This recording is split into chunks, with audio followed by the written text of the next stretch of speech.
এই দুবাই হিন্দুদের মন্দির বানানোর জন্য বিশাল করে আয়োজন করে জায়গা ছেড়ে দিচ্ছে, জানেন আপনারা? পুরো ইসরায়েলের মামাতো ভাই এটা। ইসরায়েলকে যারা সমর্থন দিচ্ছে মিডিল ইস্টে, দুবাই কিন্তু সবার আগে। একমাত্র দেশ এই দুবাই যেখানে জুমার খুতবায় ইসরায়েলের বিপক্ষে কোনো আলোচনা করা নিষেধ। তবে দুবাইয়ে যে পাপগুলো বর্তমানে হয়েছে, দুবাইয়ে যে পাপ বর্তমানে হচ্ছে বা হয়েছে, দুবাইয়ের মতো জায়গা শুধু না, মিডিল ইস্টের যে সমস্ত জায়গাগুলোতে এই কাজগুলো হচ্ছে, আল্লাহ রাব্বুল আলামিন আযাব আরো দিবেন যদি সতর্কতা অবলম্বন না করে। এরপরে প্রশ্নটি করেছেন নাজমুস সাকিব, উনি একজন দুবাই প্রবাসী। উনি লিখেছেন যে মুহতারাম, সম্প্রতি দুবাইয়ে যে ভয়াবহ ঝড় এবং বন্যা হলো, গত ৭৫ বছরেও নাকি এরকম ঝড় বন্যা দুবাইবাসী দেখে নাই। আপনি নিজেও দুবাই সফর করেছেন, আপনি এটাকে কিভাবে ব্যাখ্যা করবেন? এটা কি আযাব নাকি আল্লাহর পক্ষ থেকে পরীক্ষা নাকি এমনি কোনো বিষয়? আমি গত বছরও দুবাই সফর থেকে আসার পরে এই মসজিদের জুমার আলোচনায় বলেছিলাম যে আরব বিশ্বের যে চিত্র এখন দেখা যাচ্ছে, আযাব আসতে কিন্তু মনে হয় বেশি সময় নেবে না। এখন ঝড় বৃষ্টি যেটা দুবাইয়ে হয়েছে, এটাকে ডিরেক্ট আমি আযাব বলবো না, আবার ডিরেক্ট আযাব না এটা বলতে পারবো না, কারণ ফয়সালা তো আল্লাহ। তবে দুবাইয়ে যে পাপগুলো বর্তমানে হয়েছে,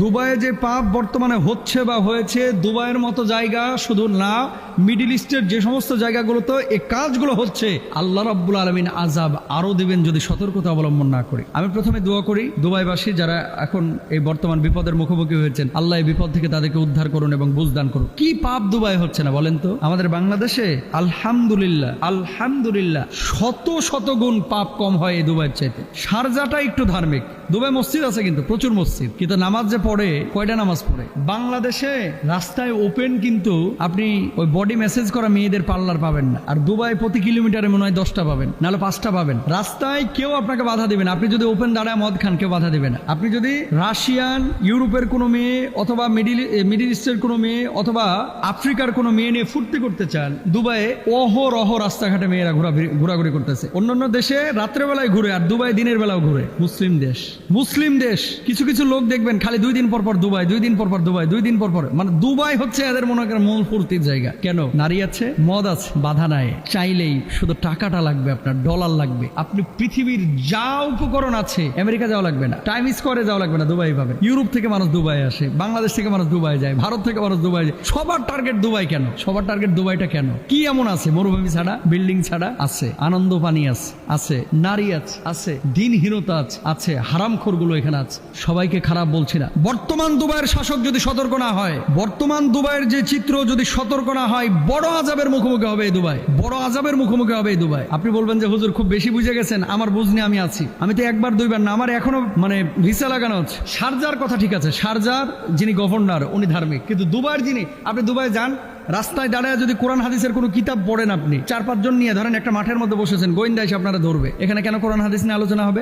পুরো ইসরায়েলের মামাতো ভাই এটা। ইসরায়েলকে যারা সমর্থন দিচ্ছে মিডিল ইস্টে, দুবাই কিন্তু সবার আগে, দুবাই সবার আগে। খালি আলখেল্লা পরে মাথায় রুমালটা দেখে ভাব, আরে বাবা রে বাবা, মনে হয় আব্দুল কাদের জিলানী রহিমাহুল্লাহর আত্মীয় স্বজন জান্নাত থেকে পালায় আসছে, এরকম ভাবসাব। রাত্রে বেলা আনন্দ পানি ছাড়া আর ঘুমিয়ে আসে না। গজব কেন আসবে না? আমার আল্লাহ তাআলা কি বলছেন? দহরাল ফাসাদু ফিল বাররি ওয়াল বাহর বিমা কাসাবাত আইদিন নাস। দেখেন, আমি রাষ্ট্র দুবাইকে কিন্তু খারাপ বলতেছি না, আমি আমাদের মানুষের কৃত কাজ কর্মগুলোকে খারাপ বলতেছি। শায়েকের সাথে এক হোটেলে আমরা বসেছিলাম, একজন আরবি বাঙালি, দুবাইয়ের বড় বড় জায়গায় কিন্তু বাঙালি ইমামরা আছে। আপনি জানেন জুমার খুতবা সরকার লিখে দেয়, যা বলবে ওটাই বলতে হবে, নিজের থেকে বানায় একটা শব্দ উচ্চারণ করতে পারবেন না।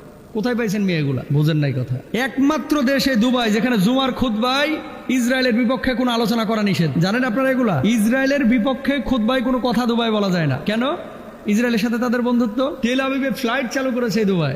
দেশ দুবাইকে দোষ দিচ্ছি না, আমি বলতে চাচ্ছি আমাদের টার্গেট কি ছিল, আমরা কোথায় যাচ্ছি, কেন আমরা এমনটা করতেছি? আজকে বন্যা হয়েছে, ঝড় হয়েছে, একটাবার চিন্তা করেন তো, আল্লাহ যদি বড় ভূমিকম্প দিয়ে 75 বছরেও মানুষের, দুবাই তো ড্রেনেজ ব্যবস্থা নাই, এটা আপনারা হয়তো অনেকেই জানেন। কেন? এখানে বৃষ্টি হয় না। আরব বিশ্বের মানুষের বৃষ্টি যদি একটু দেখেছে, তাহলে এরা নাচানাচি শুরু করে ঘরের মধ্যে। কেন? বৃষ্টি দেখে না তো, মরুভূমির মধ্যে বৃষ্টি পাবে কোথায়? সেখানে এরকম ঝড়, সাইক্লোন এবং জলোচ্ছ্বাস, এরকম পানি, ড্রেনেজ ব্যবস্থা নাই, ডুবে গেছে। একটাবার কল্পনা করেন, যে আল্লাহ মরুভূমির মধ্যে এত বৃষ্টি দিতে পারে, সে আল্লাহ বড় সড়ো ভূমিকম্প দিলে বুর্জ খলিফার অবস্থাটা কি হবে? কল্পনা করতে পারেন? আল্লাহ না করুক, যদি বড় ভূমিকম্প হয়, এই দুবাইয়ের বুকেই কয়েক লাখ মানুষ মুহূর্তের মধ্যে মারা যাবে। ঢাকা সিটি যেরকম গ্যাদারিং, প্রচুর মানুষ বসবাস করে, দুবাই এত মানুষ বসবাস করে না, কিন্তু যে বিল্ডিংগুলো ইন্টারন্যাশনাল কমার্শিয়াল স্পেস কিন্তু হচ্ছে দুবাই। সুতরাং আমরা ছোটোখাটো মানুষ, আমাদের কথাগুলো মানুষ কে আমলে নেবে? কেউ নেবে না। আল্লাহ তাআলা বলেছেন দহরাল ফাসাদু ফিল বাররি ওয়াল বাহরি বিমা কাসাবাত আইদিন নাস। এই সমস্ত জিনিসগুলো মানুষের কৃতকর্মের ফসল। আপনি এত পাপ কেন করেন? এই দুবাই হিন্দুদের মন্দির বানানোর জন্য বিশাল করে আয়োজন করে জায়গা ছেড়ে দিছে, জানেন আপনারা? এই দুবাই, হ্যাঁ মন্দিরে পূজা করতেই পারে, এটা হিন্দুর স্বাধীনতা আছে, কিন্তু আপনি ঘটা করে নিজের স্বার্থ হাসিলের জন্য এত বিশাল আকারের। আবার আরেকটা বিষয় আপনাদেরকে বলি, কিছু কিছু জিনিস হৃদয় রক্তক্ষরণ হয়। এই যে আপনারা যে শেখ জায়েদ মসজিদ, এটা তো আমি গিয়েছি আবুধাবির, শেখ জায়েদ মসজিদ গুগলে লিখবেন পাবেন, পৃথিবীর সবচেয়ে সুন্দর মসজিদ এটা। কয়েক হাজার কোটি টাকা খরচ করা হয়েছে। ওরা তো আর টাকার হিসাব করে না, ডলারের। প্রত্যেকটা জিনিস আপনারা গুগলে দেখলে টাস্কি খেয়ে যাবেন এই মসজিদের। অথচ এই মসজিদে আমি 20 জনের ওপরে সিকিউরিটি গার্ডকে জিজ্ঞেস করেছি তোমার নাম কি, অধিকাংশই হিন্দু। মসজিদের সিকিউরিটি গার্ড সব হিন্দু। কোথা থেকে এসেছো? নেপাল থেকে এসেছি। কোথা থেকে এসেছো? দিল্লি থেকে এসেছি। কোথা থেকে এসেছো? মুম্বাই থেকে এসেছি। আরে হারামখোর, মসজিদের সিকিউরিটি গার্ড মুসলমান কি নাই? বাংলাদেশের লাখ লাখ শ্রমিক এখানে কাজ করতেছে, পাকিস্তানের লাখ লাখ শ্রমিক কাজ করতেছে, দুবাইয়ের এই সমস্ত শায়েকগুলা এদের মাথা ভাই গেছে গাওলায়া, লাল পানি খায়া খায় এরা শেষ। নাহলে মসজিদের সিকিউরিটি গার্ড, এই জায়েদ মসজিদের সিকিউরিটি গার্ড কেন অমুসলিম হবে? হিন্দুর মন্দিরের দায়িত্ব হিন্দুরা নিবে, খ্রিস্টানের গির্জার দায়িত্ব খ্রিস্টানরা নিবে, আমার মসজিদের দায়িত্ব কেন অমুসলিমরা নিবে? প্রশ্ন জাগে না? এদেরকে কোনো কথা বলতে পারবেন না। টাকা টাকা টাকা, পাওয়ার, দুনিয়া দুনিয়া দুনিয়া, সব বুঝে তারা।